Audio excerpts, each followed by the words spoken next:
Good morning, everyone. This is Rebecca Gaetz-Bishop over here at Keller Williams Premier Realty. And today we are going to talk about the difference between a short sale and a foreclosure. I get asked this quite a bit, so I'm going to do a little bit of information on it so that it will help you in your buying journey and keep you informed of some of your options out there. This is also good information for a seller or homeowner that may perhaps be in some financial hardship. So we're going to start off with what a short sale is. A short sale is when a seller or a homeowner owes more on their house than what is owed on it. And in order for a short sale to be approved, we need lender, in other words, the bank's approval. So how do you get approved for a short sale? Well, there has to be some kind of financial hardship, medical hardship, something that has prompted you to be in the situation that you are in. Now, a short sale doesn't get approved for people who just aren't making your payments. There is documentation that needs to be filled out, sent to the lender to show this is what happened. I lost my job, I had a major medical emergency, could not work for a year, whatever it may be. We have to prove to the bank that there has been some kind of financial hardship out of your hands. And that is why you're in the situation that you are in. So you can't just not make your payments and think that you're going to get away with getting a short sale. Doesn't work that way. There's actually quite a bit of paperwork that needs to be done when you are considering doing a short sale on your home. Your real estate agent should be able to help you, although I will say, make sure that in this kind of situation, your real estate agent is experienced in short sales. A short sale is not a short process. It is quite a bit of paperwork, quite a bit of time, and you really want to make sure that your real estate agent is experienced in this and has done at least half a dozen of these. I know back in 2008-9, short sales were very, very, very common. I did way too many of these.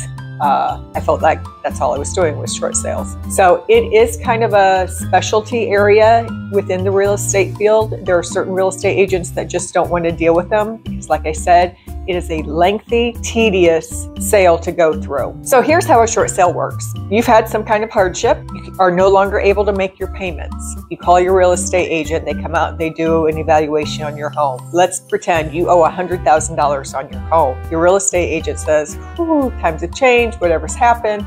Your house, really think we can only get about $90,000 out of it. Okay, so you're going to be short money. Now, in order for a short sale to go through, most lenders want you to be behind in payments anywhere from 30 to 120 days, sometimes a little bit more.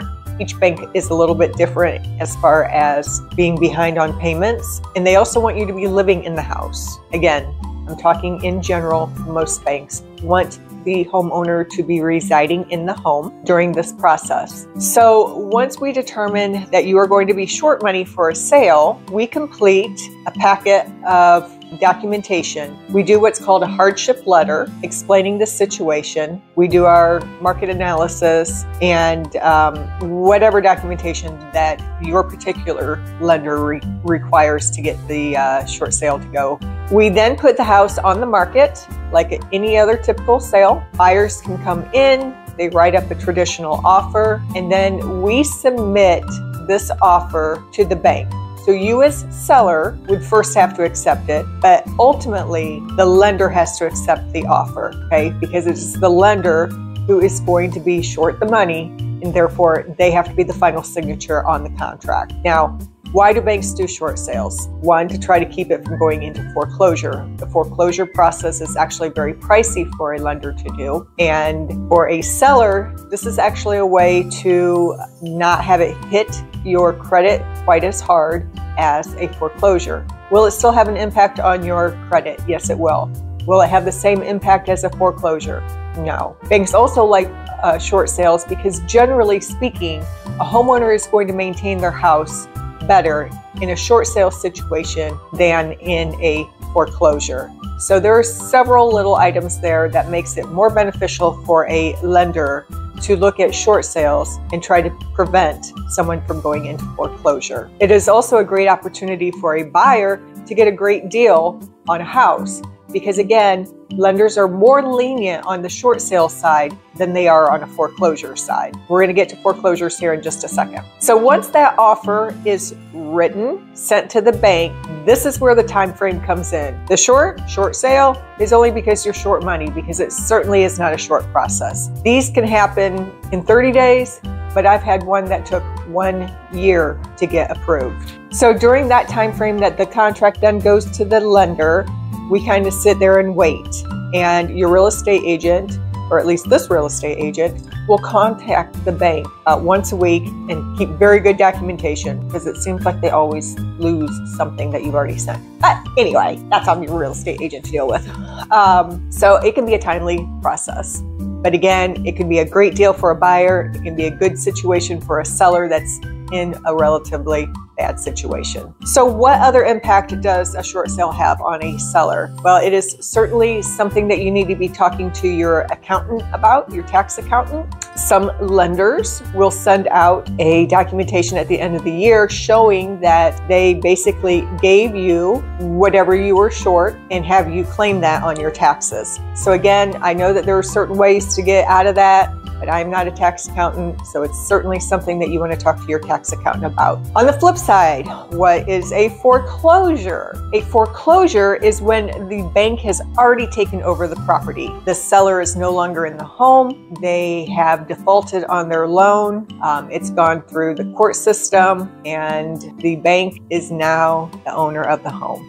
What does this mean for the homeowner? Well, it means they lost their house, and a foreclosure takes a huge hit on your credit score. If you're in a situation where you are having a hard time making your payments and find yourself getting behind, I highly encourage you to consider doing a short sale and getting out of the situation before it gets ugly. For a buyer, what are the benefits to buying a foreclosure? Well, here's what's funny is that I have a lot of buyers that think that, oh, it's a foreclosure, I can get a great deal. I'm here to tell you that once it goes through the foreclosure process, it is harder to get a great deal on a foreclosure because the bank is going to sit on it longer trying to get their money than it is on a short sale. If I was out there looking for a great deal right now, I would search out those short sales, put my time in waiting for the bank to approve it, because the bank is much easier on negotiating during a short sale than they are during a foreclosure. So also for a buyer, when you buy a house that's been foreclosed on, generally it has sat vacant for anywhere from 6, 12, or longer months without anybody living in there, without any heat on, without any circulation in the house. And that is hard on a house to sit empty like that. So you also will get absolutely no disclosures because obviously the bank has never lived in the house. They don't know anything about the house. So you will know nothing about the house versus a short sale where it is still the seller's responsibility to fill out the disclosures and give as much information as they are aware of. So you're kind of going into the house blindly in regards to disclosures. Some lenders, they don't care if you have an inspection, but generally speaking, a foreclosure house is sold as is. So despite what you find, you're buying it as is. So to sum it up, when dealing with a short sale, we do need a lender approval, and it can be somewhat timely. And a foreclosure is a house that is already owned by the bank. It has already gone through the courts, and the flexibility in regards to negotiating is probably better in a short sale than it is a foreclosure. In a short sale, the house is being maintained by the homeowner. Generally, they're going to be in a better condition than a foreclosed home. Your leverage is as a buyer is probably better with a short sale than it is with a foreclosure. So again, in my opinion, I think that a short sale is far superior than a foreclosure. That's my opinion. Take it for what it's worth. If you are considering buying a home that's in foreclosure or possibly a short sale, feel free to reach out to me. In the same hand, if you're in a situation where perhaps you're in a financial bind and need some recommendations, some ideas, some suggestions, again, feel free to reach out with me. It is never, ever too shameful to ask for help. We all get into situations that we are uncomfortable with, and sometimes I can help with a solution that we may not even think of right now. So feel free to give me a call. I'll help you through it. Don't forget to like this video, subscribe, and comment for any additional information.